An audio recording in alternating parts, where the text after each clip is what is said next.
К большому сожалению, родители не уделяют своим детям должного внимания, не говорят с ними, не интересуются их взглядами на жизнь, чего они хотят и каковы их цели и планы на будущее. Но нет, ни отец, ни мать не интересуются этим, хотя мать всячески обязана присутствовать и вести участие в жизни своей дочери, обучая ее хорошим манерам и красивому нраву до того, пока она не покинула отчий дом, дабы она была терпеливой и сведущей обо всем этом.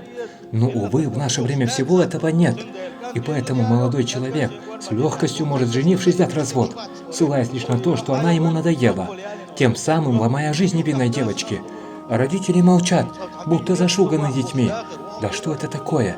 Разве так воспитывают достойных мужчин? А как было раньше? Отец сказал: «Все, точка, умри», но слово отца было законом. Вот каким должно быть достойное воспитание.